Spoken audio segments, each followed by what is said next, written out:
of home, I think of a place where there's love overflowing.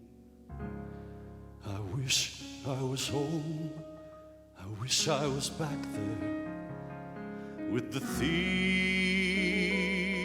I've been knowing.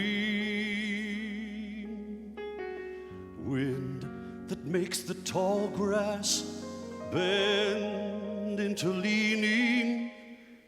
Suddenly the raindrops that fall have a meaning, sprinkling the sea makes it all so clean.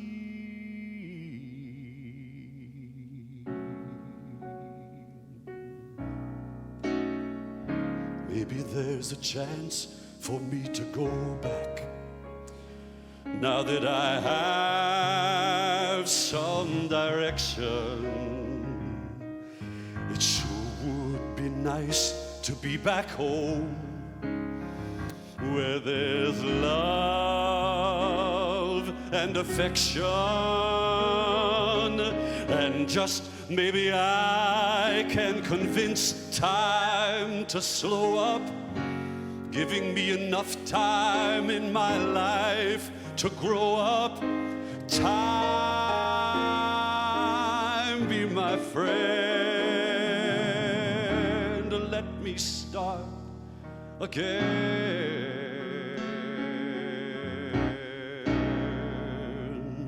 Suddenly my world's gone and changed its fate, and still I know where I'm going.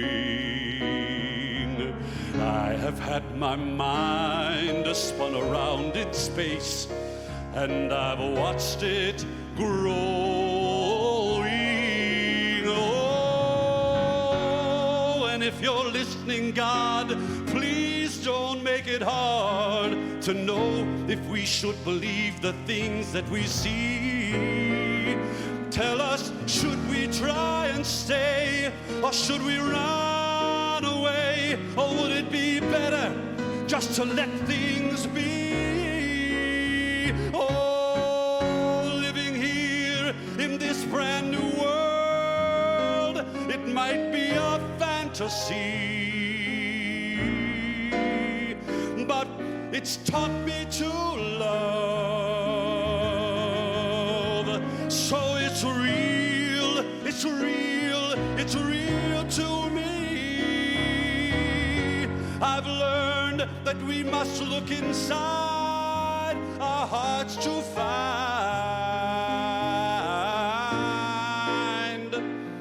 a world full of love, like yours, like mine,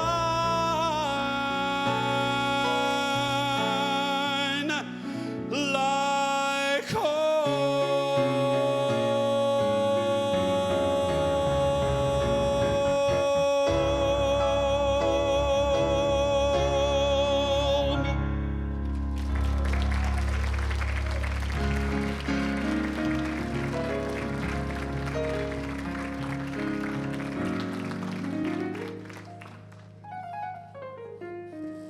Wow. Okay, I can go home now. No. Thank you, Doug. Thank you, Andy. And let's thank our sound and video people back there, too. Hi, you guys. Thank you. So, Monica, you're going to laugh when you hear some of the lines I say, but one of them was about energy flows where attention goes. I thought, wow, great minds really do think alike, don't they? Hot dog. So today, my talk topic is about giving thanks. And Eckhart Tolle says that the acknowledgement of abundance and acknowledging that is the centerfold for creating gratitude in your life. And in religious science, we have a saying that what we think about expands. And what that means is where we put our attention, our energy flows. And that when we want to create certain things in our life, it doesn't happen by thinking about all the things that don't work, but it does happen about thinking about the things that do work. Now, gratitude's interesting in a lot of ways. it has many, many benefits. And I've been reading a bunch over the week about it, and I thought, gosh, I didn't even think about that, but that is true. That it opens our heart, doesn't it?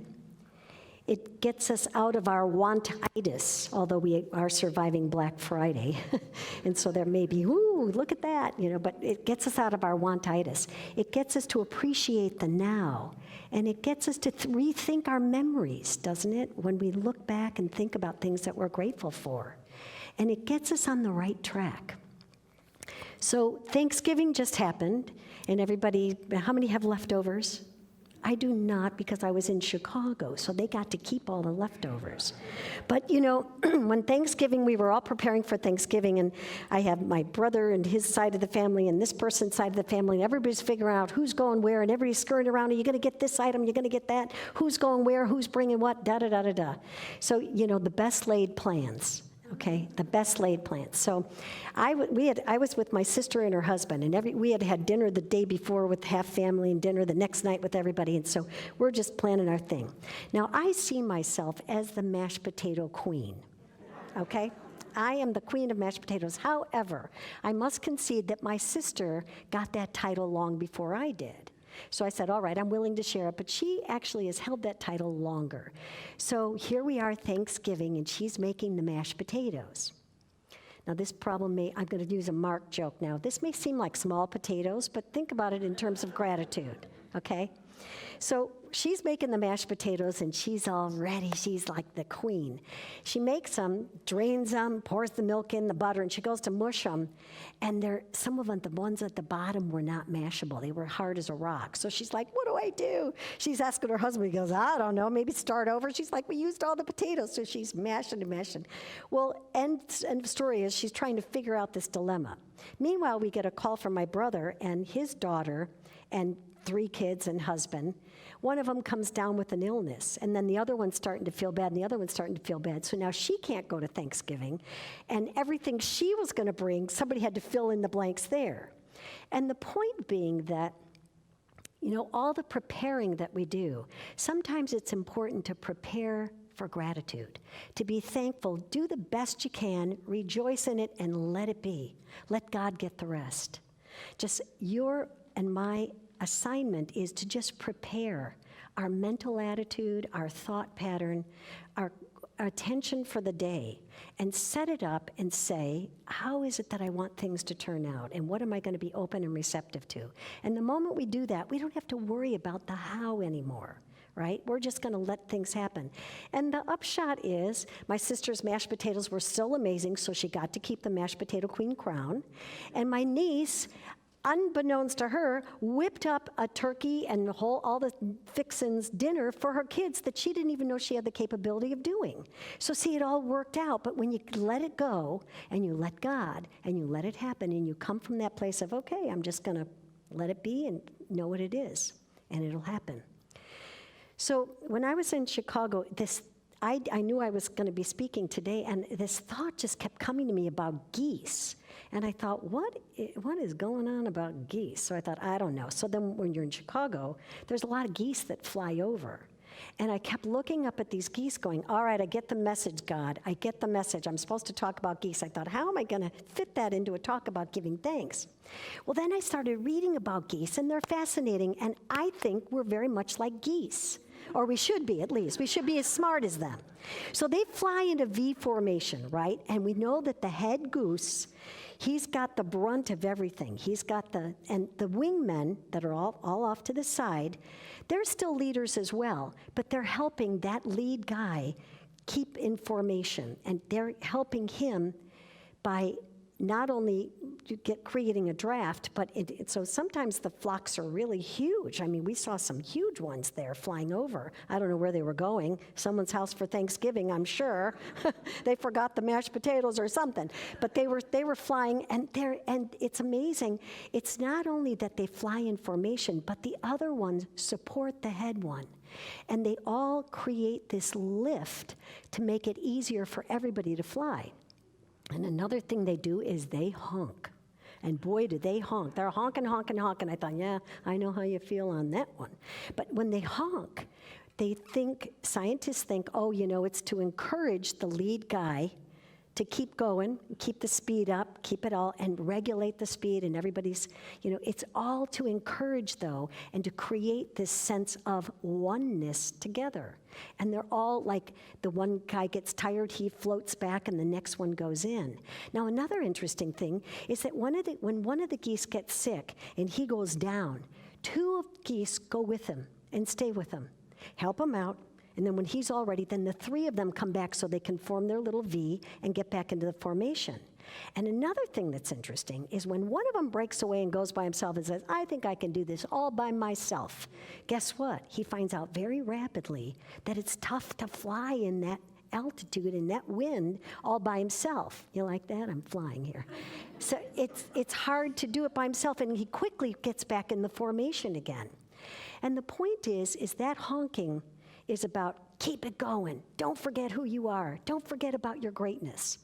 Eric Butterworth has a thing, and he said, when we bless something, when we show gratitude towards something, we are conferring a blessing upon it. So when you say, I bless this circumstance, you are conferring blessing upon it. And what does that mean? That, again, energy flows where our attention goes, that what you bless expands. And as you're blessing it, it is truly expounding on itself and growing and growing and growing. Now, heaven knows you and I face challenges, don't we? Sometimes we just have challenges, and it's hard maybe to be grateful during the challenges. It can be hard.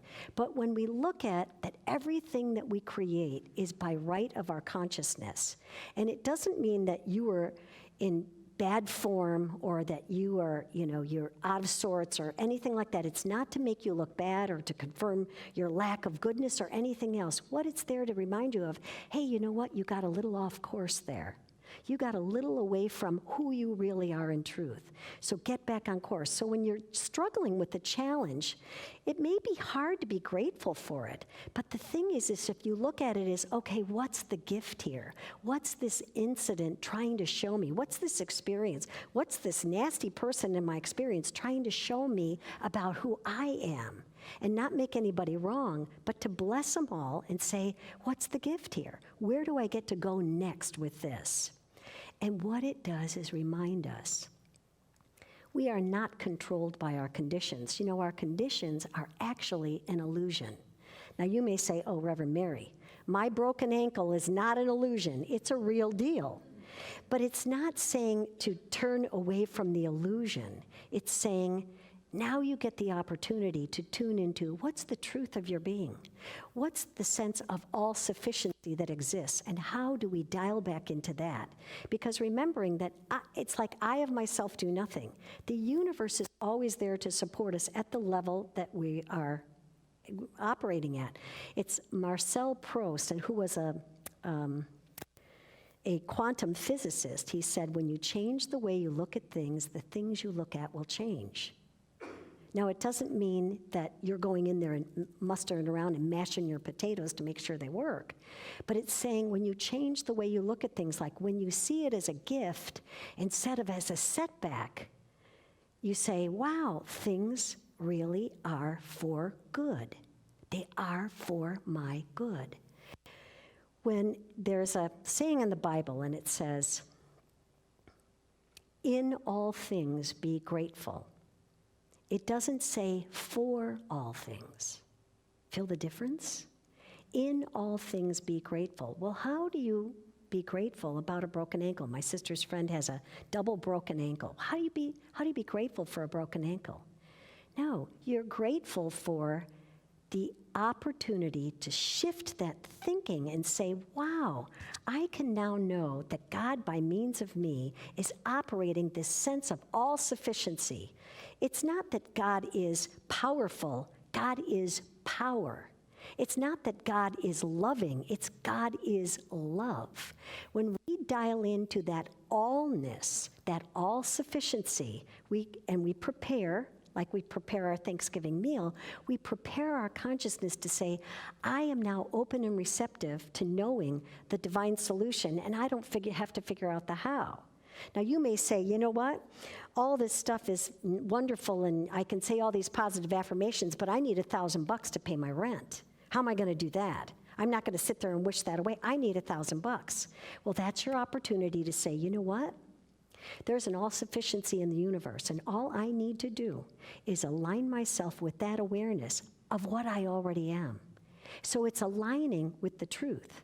So when you come from gratitude about that, all of a sudden, everything will expand because everything's wonderful. Everything is for you, not against you. You know, we have friends or yourself or anybody that's struggling with a challenge. When people are in a lousy relationship and struggling with it, they don't need to know that. They know that already. They don't need to hear it from you. When people are struggling financially or, economically in any way or in school or whatever it is, they don't need to hear it from you. They already know. And when you're struggling with something, you don't need other people to tell you, well, you're really in hell in a handbasket now, my friend. You don't need to hear that because you know that. But what we do need to do is come from a place of loving them where they're at. Loving them where they're at. To remind them of who they are, at truth, at heart. And remind them of their greatness. I love this. Try flipping the word grateful. You're full of greatness. Flip that word. You're full of greatness. And the moment that you come from that place, there's nothing that can stop you. You've now aligned yourself with this divine image that you are already made of. And sometimes we forget it. I don't know about you. Oh, God's on the way. Hear that? God's on the way. I always say that, God's on the way. God's already there, probably. So when you do that, though, when you shift your consciousness into realizing that you're already blessed, and you come from that place, everything's wonderful. Now, the Dalai Lama has a saying, and he says, sometimes when things don't work out, it's a magnificent stroke of luck. Because I know, all of us probably have that experience when something happened in your life and it didn't work out, you look back at it and go, thank God. I know I always launch off my relationships, but you know what? Look back at some of your relationships, your love relationships or your job relationships. You go, thank God I didn't get that job. Thank God I didn't stay in that relationship. Whatever it is, because guess what? Your consciousness didn't support that and you were able to move on. And that's the universe saying, I've got something bigger and better for you. Open your heart up to receive it, and then things will shift. I have a great quote from Melody Beatty. And Melody Beatty is she's written a number of books, and a lot of her books are on codependency and getting in touch with yourself and opening your heart. And she says, gratitude turns what we have into enough. Think about that. It turns what we have into enough and more. It turns denial into acceptance. It turns chaos into order, confusion into clarity. It makes sense of our past and bridges the peace for today and creates a vision for tomorrow. Think about that. So sometimes when you have a wish list and you have things that you're grateful for, but they haven't shown up yet, that's an important space to be in, to prepare the table in your mind to receive, to be grateful for ahead of time. And you can say, you know what? It hasn't happened, and that very important word, yet. Always put yet. And then the second you say that, it leaves the door open. It's coming. It's coming. It's going to happen. It just hasn't happened yet. It's in God's timing. And I'm aligning my consciousness with this. And the moment that we do that, we have this overwhelming sense of peace to say, I am based and centered in this all-sufficiency, and there's nothing I need to do other than to align myself with that understanding. Now think about those geese for a second. Are you honking at people in your life for good reasons, or are you honking at them for bad reasons? Are you honking like, you ought to do this, why I ought to, whatever? Or are you going, hey, you know what? It's all going to be okay. What if you looked at yourself in the mirror and said, you know what? It's all going to work out, no matter what it is? Who cares if the mashed potatoes don't work out? Who cares if you burn the dinner? I mean, who cares? In the scheme of things, guess what? If you stand in that place of gratitude, everything has a way of working out. Did you ever have that happen? Where you just go, gosh, I can't figure it out. I'm just going to forget it. I don't know what I'm going to do. And then you just kind of let it go. And it was like, oh, well, there's the solution. It all worked out. It's because you let go of that death grip we have on wanting to control things and make them all happen the way we want them to. And instead, when you come from gratitude, you say, you know what? I am blessed. And the moment we bless things, they absolutely expand. Why is that? Because our attention has gone into this new realm. And what does that do? It lifts our energy vibration. And remember, everything responds to energy vibration. Every energy that you are sending out, there are a million things responding to it on that same level. So if you're not liking what's showing up in your life, sit down and raise your vibration. I don't care if you have to hum, if you have to sing like Doug or play like Andy or whatever it is you need to do. Do it, because the moment you lift that vibration, everything in the universe conspires to support that new energy that you're feeling. But if you're down here thinking, oh, woe is me, what am I going to, oh my gosh. Remember, worry is praying for what you don't want. When you worry, that means you're praying for what you don't want. You don't want that. You want to pray for what you do want. So bless your wallet. Bless the sanctuary. Bless your house. Bless your car. Bless the traffic that I know again as the 110 is the sanctuary known as the 110 freeway. I'm in the sanctuary of the 110 freeway when I drive down that freeway. You just bless it. And the moment you bless it, it kind of relaxes you. I think all your cells go, okay, all right, the synapses are jumping, saying, all right, we're fine, no matter what happens. And the moment you do that, the universe says, I hear you. It hears you all the time. But when you totally relax and step into that peace and allow that gratefulness, that full of greatness to occur in your experience, then it happens. It's as simple as that. But heaven knows we do have challenges. And so when you have the challenge, you say to the challenge, you know what? I may not know the solution, but I know that I'm going to keep in peace. No matter what it is, I'm going to stay in that centered spot to allow this all-sufficiency that I believe in, that I know is my truth, that is at the very heart and soul of my being. I'm going to allow it to show up, however it shows up. And sometimes it's crazy how it shows up, isn't it? Like you cannot plan for these things to happen. I mean, I kept thinking geese. Can I tell you how many flocks of geese flew over us? I'm like, all right, I get the message. I'm like, my goodness. And I thought, you know, they're all working together. And it's all a thing of being in terms of gratefulness and understanding. So let's close with an idea that, you know, it's not who we go on the journey with, or how we do it, or when it's happening, or anything. None of that is as important as being in gratitude. And when you're in gratitude, all things will come together for you. Maybe not in the way that you thought, but they'll come together for you because you've centered yourself in that thankfulness feeling, that feeling of understanding and trusting in that power.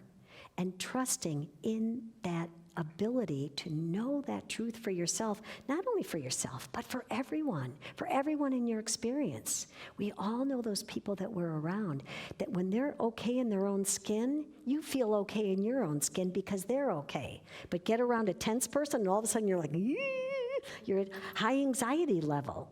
But when you get into that space of being at peace with what is, everything will shift. So let's know together in a prayer, okay? Let's close with a prayer and let's say together, know together. I am in harmony with all of life, and the power of God, that power of spirit, that universal intelligence is moving, living, and having its being as me. It guides me, it directs me, it protects me. And as I move through my life, I know that I am full of greatness, and I am grateful for all the experiences that I have, even the ones that I have deemed negative. I bless them for the gift that they bring and open up to the positive message that they have for me. I know that all of life is for me. and I am for all of life. I know this to be my truth. I know that I can rest in the assurance that God is and I am. And so as I let this be, I feel this transformation in my being to accept and to love not only myself for where I'm at, but all others in my experience. To know that this oneness permeates all things, supports all things, and is all things. This is the truth of my being. I let it be so. And together we say, and so it is. And so it is. Thank you very much. Thank you. Thank you. Thank you. Thank you. Okay. Thank you. And now, a solo. We have Mr. Doug here.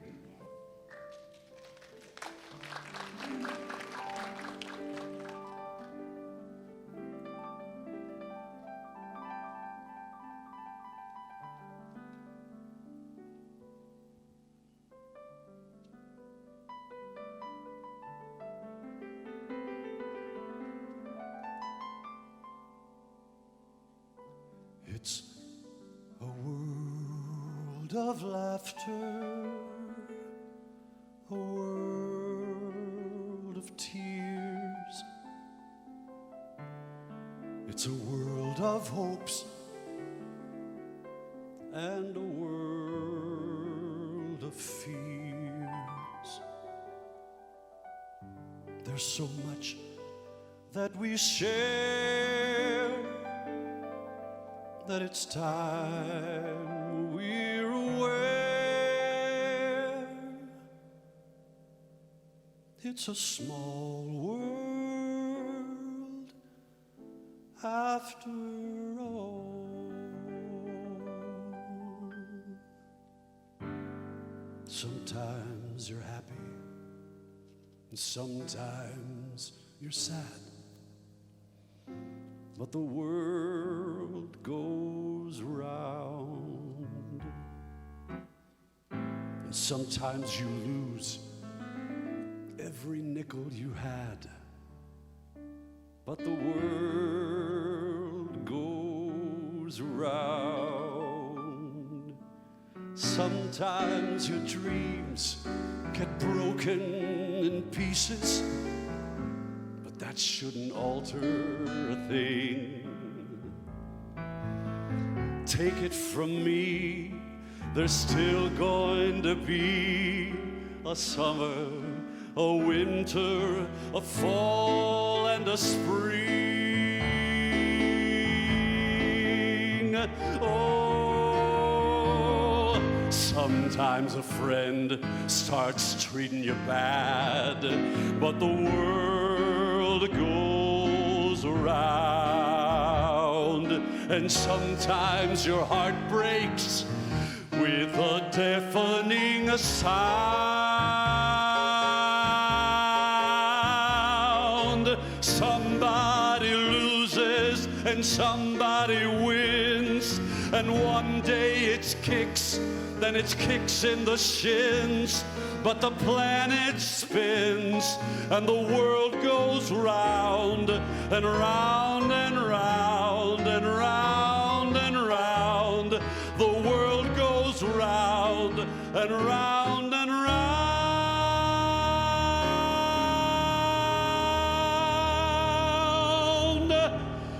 and round.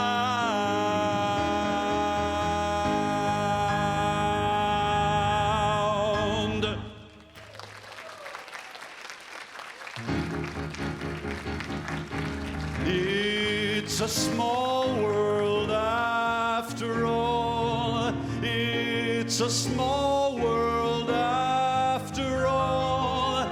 It's a small world after all. It's a small, small world. Will you sing with me? It's a small world after all. It's a small world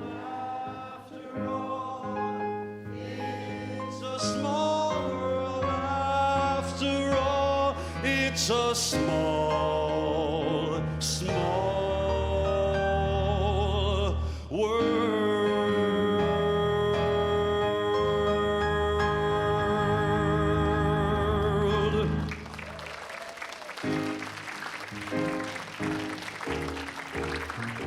That was cute. I thought I recognized those words, didn't you? When you first said, wow, I'm like, hey, I know that song. I was on that ride and it broke down and we were next to a speaker for about 20 minutes. I know that song by heart. All righty, this is the time of our sharing, so I invite you to take your gift in the palm of your hand and please affirm with me. Divine love consecrates my gift. It goes forth to heal, to bless, and to prosper all those who give and all those who receive. I rejoice in the sharing of my good, and I release my gift with love, and so it is.